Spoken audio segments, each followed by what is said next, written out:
എന്തുകൊണ്ട് തോറ്റു? ശ്രീ പിണറായി വിജയൻ്റെ ഭരണം 99 MLA-മാരുമായിട്ടാണ് 2021 വരുന്നത്.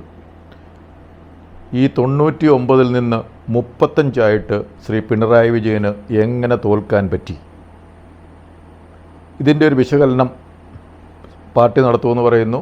ജനങ്ങളുടെയൊക്കെ മനസ്സിലുണ്ട്. പല ആംഗിളിൽ അതിനെ കാണാൻ പറ്റും.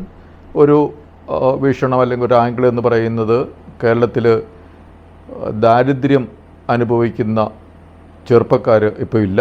പുതിയ വോട്ടർമാർ അവർ ഈ ജെൻസ് അല്ലെ ആൽഫ എന്നൊക്കെ പറയുന്നവർക്കൊന്നും ദാരിദ്ര്യം എന്താണെന്ന് അവർക്ക് അറിഞ്ഞുകൂടാ.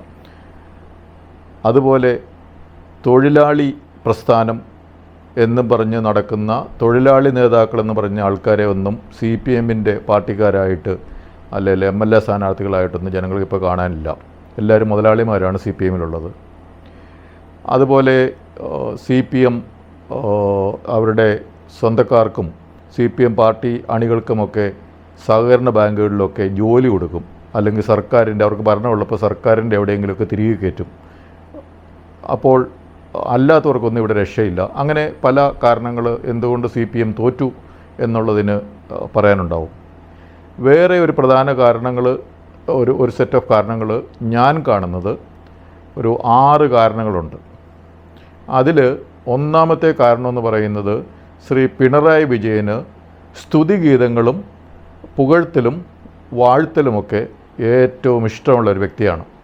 നമ്മളുടെയൊക്കെ മനസ്സിലുണ്ടാകും, തിരുവനന്തപുരത്ത് എവിടെയോ, തിരുവനന്തപുരത്താണെന്ന് തോന്നുന്നു, അതോ ആലപ്പുഴയാണെന്ന് എനിക്ക് അറിഞ്ഞുകൂടാ, കുറേയധികം സ്ത്രീകൾ കുറേ പാട്ടൊക്കെ പാടി കാരണബോധനാണ് എന്നൊക്കെ പറഞ്ഞൊരു പാട്ട് പാടിയത് ഒക്കെ നമ്മുടെ ചരിത്രത്തിലുണ്ട്. അതായത് ശ്രീ പിണറായി വിജയൻ ഒരു കാരണബോധനാണ്, വലിയ മഹാനാണ് എന്നുള്ളൊരു വാഴ്ത്തുപാട്ട് അദ്ദേഹം അത് ആസ്വദിക്കുന്നു. സെക്രട്ടേറിയറ്റിലെ ഏതൊരു ഉദ്യോഗസ്ഥൻ പാട്ടിടുന്നു ഇദ്ദേഹത്തെ പ്രകീർത്തിച്ചുകൊണ്ട്.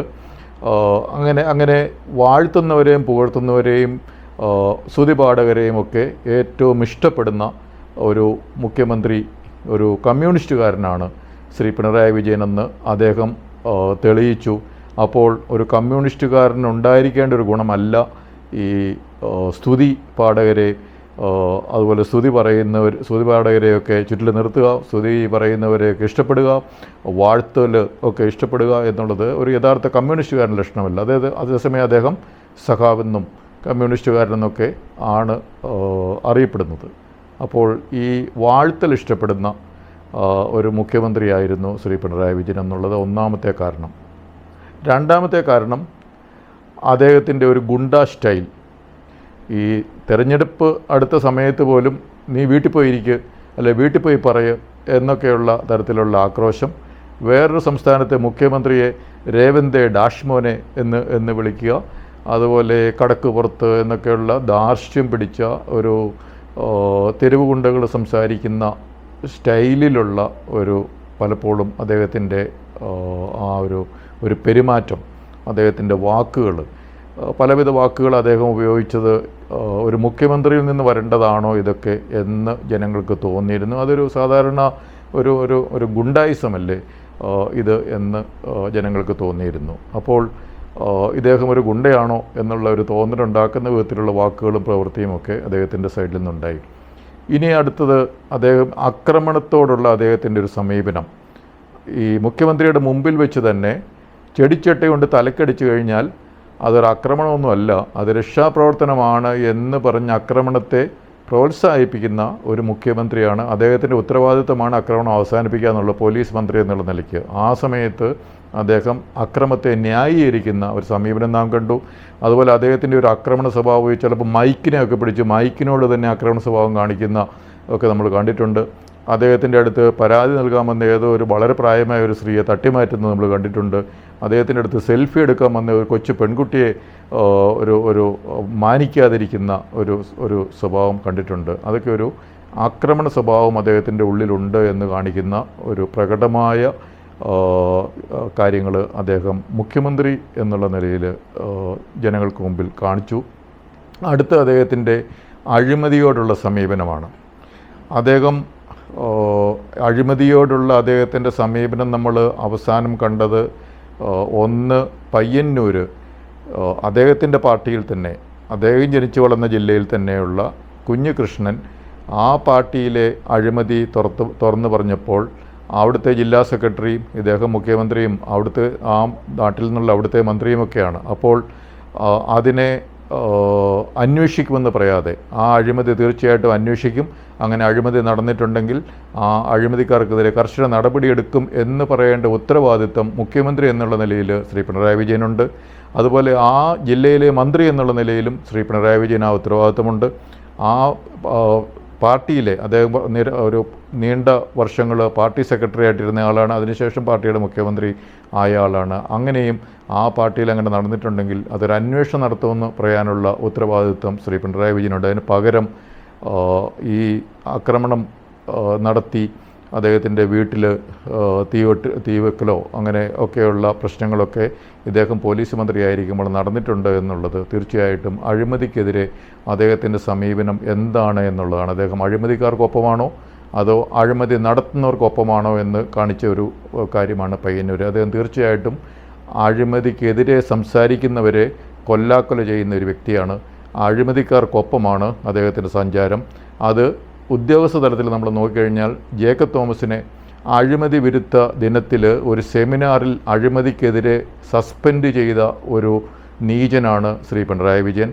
അപ്പോൾ അഴിമതിക്കെതിരെ സംസാരിക്കുന്നവരെ കൊല്ലാക്കൊല ചെയ്യും എന്നുള്ളത് പ്രകടമാക്കിയ ഒരു മുഖ്യമന്ത്രിയാണ് ശ്രീ പിണറായി വിജയൻ. അതിനുശേഷം പ്രശാന്ത് എന്ന് പറഞ്ഞ IAS ഓഫീസറിനെ അഴിമതി കാണിച്ചു എന്ന് പറഞ്ഞതിൻ്റെ പേരിൽ സർവീസിൽ നിന്ന് സസ്പെൻഡ് ചെയ്ത് തുരുതുരെ സസ്പെൻഡ് ചെയ്തുകൊണ്ടിരിക്കുന്ന ഒരു മുഖ്യമന്ത്രിയാണ് ശ്രീ പിണറായി വിജയൻ. പ്രശാന്തിനെ 9 പ്രാവശ്യമോ മറ്റോ ശിക്ഷണ നടപടികൾക്ക് മെമ്മോ കൊടുത്ത ഒരു വ്യക്തിയാണ് ശ്രീ പിണറായി വിജയൻ. അതുപോലെ B. അശോക് എന്ന് പറഞ്ഞ ചട്ടവിരുദ്ധമായിട്ട് കാര്യങ്ങൾ ചെയ്ത കാര്യങ്ങൾ തുറന്നു പറഞ്ഞപ്പോഴത്തേക്കും അഴിമതി പരമായിട്ടുള്ള ഭരണ കാര്യങ്ങൾ നടത്തിയതിനെതിരെ തുറന്നു പറഞ്ഞതിന് B. അശോക് എന്ന IAS ഓഫീസറെയും ശ്രീ പിണറായി വിജയൻ സസ്പെൻഡ് ചെയ്തു. അതുപോലെ ജ്യോതികുമാർ എന്ന് പറയുന്ന ഒരു DYSP അദ്ദേഹം അഴിമതി തുറന്നു കാട്ടിയതിന് സസ്പെൻഡ് ചെയ്തു. അങ്ങനെ നിരന്തരം അഴിമതി തുറന്നു കാണിക്കുന്നവരെ, അഴിമതിക്കെതിരെ നടപടിയെടുക്കുന്നവരെ ദ്രോഹിക്കുന്ന, കള്ളക്കേസ് എടുക്കുന്ന, കൊല്ലാക്കൊല ചെയ്യുന്ന ഒരു മുഖ്യമന്ത്രിയായിരുന്നു ശ്രീ പിണറായി വിജയൻ. അതേസമയം അഴിമതിക്ക് കൂട്ടുനിൽക്കുന്ന, അദ്ദേഹത്തിൻ്റെ അഴിമതിക്കെതിരെ കണ്ണടയ്ക്കുന്ന ആളുകളെയൊക്കെ റിട്ടയർ ചെയ്ത ശേഷവും സ്ഥാനമാനങ്ങൾ നൽകി കൂടെ നിർത്തുന്ന ഒരു മുഖ്യമന്ത്രിയായിരുന്നു ശ്രീ പിണറായി വിജയൻ. അപ്പം അദ്ദേഹം അഴിമതിക്കാർക്കൊപ്പമാണ്. അഴിമതിക്കെതിരെ പറയുന്നവരെ കൊല്ലാക്കൊല ചെയ്യുന്ന, ഉപദ്രവിക്കുന്ന, ദ്രോഹിക്കുന്ന, കള്ളക്കേസെടുക്കുന്ന ഒരു മുഖ്യമന്ത്രിയായിരുന്നു ശ്രീ പിണറായി വിജയൻ. ഇനി അദ്ദേഹത്തിൻ്റെ അടുത്ത ഒരു കാര്യം, അദ്ദേഹത്തിൻ്റെ ഈ ഗുണ്ട രീതിയും അഴിമതിക്കാർക്കൊപ്പമുള്ള സഹവാസവും അഴിമതിക്കെതിരെ പോരാടുന്നവരെ കൊല്ലാക്കൊല ചെയ്യുന്നതും ഈ സ്തുതി പാടുന്നത് ഇഷ്ടമുള്ളതും ഒക്കെ കൊണ്ട് അദ്ദേഹത്തിന് തന്നെ ഒരു തോന്നൽ വന്നു കാണും, മനുഷ്യരെന്നെ ബഹുമാനിക്കുന്നില്ല എന്നുള്ള. അദ്ദേഹം ഒരു ഉത്തരവിറക്കി, ബഹുമാനപ്പെട്ട മുഖ്യമന്ത്രി എന്ന് എന്നെ വിളിക്കണമെന്നുള്ളത്. അപ്പോൾ ഒരു അല്പത്തരമല്ലേ അതെന്ന് സാധാരണ മനുഷ്യർക്ക് തോന്നാം. കാരണം എന്നെ സ്വയം ബഹുമാനപ്പെട്ട മുഖ്യമന്ത്രി എന്ന് വിളിക്കണമെന്ന് ഉത്തരവിറക്കിയ ഇന്ത്യയിലെ ഏക മുഖ്യമന്ത്രിയായിരിക്കും ശ്രീ പിണറായി വിജയൻ. അപ്പോൾ എനിക്ക് ബഹുമാനം വേണമെന്ന് ബഹുമാനം പിടിച്ചു വാങ്ങിക്കുന്ന ഒരു രീതി, സ്വയം ബഹുമാനം അർഹിക്കുന്നില്ല എന്നുള്ള തോന്നൽ അദ്ദേഹത്തിന് തന്നെ തോന്നിയത് കൊണ്ടായിരിക്കാം. അപ്പോൾ തീർച്ചയായിട്ടും ശ്രീ പിണറായി വിജയൻ്റെ ഒരു വ്യക്തിത്വം എന്ന് പറയുന്നത് അദ്ദേഹത്തിന് തന്നെ ഒരു ബഹുമാനം ജനങ്ങൾ നൽകുന്നില്ലല്ലോ എന്ന് തോന്നലിലേക്ക് എത്തിച്ചതാണ് എന്ന് അദ്ദേഹത്തിന് തോന്നിയപ്പോൾ, അല്ലെ അദ്ദേഹത്തിനോട് ആരെങ്കിലും ഉപദേശിച്ചിട്ടുണ്ടാവും, എല്ലാവരെയും ഇങ്ങനെ ഒരു ഉത്തരവിറക്കി കളയാം, ബഹുമാനപ്പെട്ട മുഖ്യമന്ത്രി എന്ന് എല്ലാവരും വിളിക്കണമെന്നുള്ളത്. പിന്നെ അദ്ദേഹത്തിൻ്റെ ഒരു ഏകാധിപത്യ ചിന്ത പ്രകടമാക്കുന്ന വിധത്തിലായിരുന്നു അദ്ദേഹത്തിൻ്റെ നീണ്ട മുഖ്യമന്ത്രി കാലത്തെ പ്രവർത്തനം. അവസാനം ഈ വീണ്ടും ഞാനല്ലാതെ ഈ കേരളത്തിൽ കാര്യങ്ങൾ ചെയ്യാൻ, മുഖ്യമന്ത്രിയാകാൻ വേറെ ആരുണ്ടിവിടെ എന്ന് ചോദിക്കുന്ന പോസ്റ്ററുകൾ കേരളത്തിലുടനീളം പ്രിൻ്റ് ചെയ്ത് പ്രദർശിപ്പിച്ച ഒരു ആളും കൂടെയാണ് അദ്ദേഹം. അപ്പോൾ അദ്ദേഹത്തിൻ്റെ ഒരു ചിന്ത എന്ന് പറയുന്നത് ഏകാധിപത്യ സ്വഭാവമാണ്. ഞാൻ മാത്രമാണ് കാര്യങ്ങൾ തീരുമാനിക്കുന്നത്, വേറെ ആരും ഇവിടെ കാര്യങ്ങൾ തീരുമാനിക്കേണ്ട, അപ്പോൾ എനിക്ക് മാത്രമേ ഇത് ചെയ്യാനുള്ള കഴിവുള്ളൂ, വേറെ ആർക്കും കഴിവില്ല, ഞാൻ പറയുന്നതാണ് നിയമം ഞാൻ പറയുന്നത് എല്ലാവരും അനുസരിക്കണം, തിരിച്ചാരും പറയരുത്. അങ്ങനെ ഉള്ള ഒരു ഏകാധിപത്യ സ്വഭാവം പ്രകടമാക്കിയ ഒരു മുഖ്യമന്ത്രിയാണ് ശ്രീ പിണറായി വിജയൻ. അപ്പോൾ എന്തുകൊണ്ട് തോറ്റു, അല്ലെങ്കിൽ 99-ൽ നിന്ന് 35-ലേക്ക് എങ്ങനെ ശ്രീ പിണറായി വിജയൻ എത്തിച്ചു എന്നുള്ളതിൻ്റെ കാരണങ്ങൾ ഈ സ്തുതിപാഠകരുടെ ഇഷ്ടം, അഴിമതിയോടുള്ള സമീപനം, ആക്രമണത്തോടുള്ള അദ്ദേഹത്തിൻ്റെ സമീപനം, അതുപോലെ ഈ ബഹുമാനം പിടിച്ചു വാങ്ങുന്ന ഒരു രീതി, അതുപോലെ അദ്ദേഹത്തിൻ്റെ ഞാൻ മാത്രമേ ഉള്ളൂ, ഞാൻ പറയുന്ന പോലെ എല്ലാവരും ചെയ്യണം എന്നുള്ള ഒരു ഏകാധിപത്യ സ്വഭാവം. അതുപോലെ അടുത്ത ഒരു കാര്യം കൂടെ ഉള്ളത്, ഇദ്ദേഹത്തിന് ചട്ടങ്ങളോടുള്ള അല്ലെങ്കിൽ നിയമത്തോടുള്ള ഒരു സമീപനമാണ്. നിയമവാഴ്ചയോട് ഒരു തരത്തിലുള്ള ബഹുമാനവും ഇല്ലാത്ത ഒരു വ്യക്തിയാണ് അദ്ദേഹം. അതിന് ഉദാഹരണം എൻ്റെ തന്നെ അനുഭവത്തിൽ നിന്ന് അദ്ദേഹത്തിൻ്റെ സന്തത സഹചാരിയായിരുന്ന, അദ്ദേഹത്തിൻ്റെ ഓഫീസിലെ കാര്യങ്ങളൊക്കെ നിയന്ത്രിച്ചിരുന്ന അദ്ദേഹത്തിൻ്റെ പ്രൈവറ്റ് സെക്രട്ടറി ഒരു പുസ്തകം എഴുതി. ആ പുസ്തകം എഴുതിയപ്പോഴത്തേക്കും പുസ്തകം എഴുതുന്നതിന് ഒരു കുറ്റവുമില്ല എന്ന് വിധി എഴുതിയ ഒരു മുഖ്യമന്ത്രിയാണ്. അതേസമയം ജേക്കബ് തോമസ് ഒരു പുസ്തകം എഴുതിയപ്പോഴത്തേനും ജേക്കബ് തോമസിനെതിരെ ക്രിമിനൽ കേസെടുത്ത, ക്രൈംബ്രാഞ്ചിനെ കൊണ്ട് FIR എടുത്ത് കേസ് അന്വേഷിപ്പിച്ച് കുറ്റപത്രം നൽകിയ ഒരു മുഖ്യമന്ത്രിയാണ് ശ്രീ പിണറായി വിജയൻ. അപ്പോൾ ഒരേ നിയമമുള്ള ഈ സർവീസിലെ 2 പേർ ഒരേ തരത്തിലുള്ള പുസ്തകം എഴുതിയതിന് ആ ഒരേ നിയമത്തിൽ അദ്ദേഹത്തിൻ്റെ കൂടെ നിൽക്കുന്ന ആൾക്ക് ഒരു നിയമം, അദ്ദേഹത്തിൻ്റെ അഴിമതി തുറന്നു പറഞ്ഞ ആൾക്ക് വേറൊരു നിയമം. അപ്പോൾ നിയമവാഴ്ചയിൽ ഒരു വിശ്വാസവുമില്ലാത്ത ഒരു മുഖ്യമന്ത്രിയാണ് ശ്രീ പിണറായി വിജയൻ എന്ന് തെളിയിച്ചൊരു കാര്യമാണ്. അതുപോലെ ഡോക്ടർ B. അശോകും ഈ റിട്ടയർമെൻറ്റിന് ശേഷം കേഡർ പോസ്റ്റുകളിലൊക്കെ നിയമിക്കാൻ പാടില്ല എന്നുള്ള നിയമമുണ്ട്. അപ്പോൾ കേഡർ പോസ്റ്റുകൾ നിയമിച്ചതിനെതിരെ ഡോക്ടർ B. അശോക് കോടതി വരെ പോകേണ്ട അവസ്ഥയുണ്ടായി. കാരണം നിയമം പിണറായി വിജയൻ തീരുമാനിക്കുന്നതാണ് ഇവിടുത്തെ നിയമം, ബാക്കി ആരും എന്നെ നിയമം പഠിപ്പിക്കേണ്ട, ചട്ടം പഠിപ്പിക്കേണ്ട എന്നുള്ള ഒരു രീതിയാണ്, സമീപനമാണ്, പ്രവൃത്തിയാണ് ശ്രീ പിണറായി വിജയൻ മുഖ്യമന്ത്രി എന്നുള്ള ആ ഒരു അധികാരം ഉപയോഗിച്ച് അധികാര ദുർവിനിയോഗം നടത്തിയത്. അപ്പോൾ അധികാര ദുർവിനിയോഗം നടത്തുന്നതിന് ഒരു മടിയുമില്ലാത്ത, ഒരു നിയമവും ബാധകമല്ലാത്ത, ചട്ടങ്ങളും ബാധകമല്ലാത്ത ഒരു മുഖ്യമന്ത്രിയാണ് എന്നുള്ള അതും ഒരു ഏകാധിപത്യ സ്വഭാവത്തിൻ്റെ ഒരു പ്രത്യേകതയാണ്. അപ്പോൾ അങ്ങനെയായിരുന്നു ശ്രീ പിണറായി വിജയൻ. അപ്പോൾ ശ്രീ പിണറായി വിജയൻ തോറ്റതിൻ്റെ കാരണങ്ങൾ ഈ പറഞ്ഞവയാണ് എന്നാണ് എൻ്റെ ഒരു വിലയിരുത്തൽ.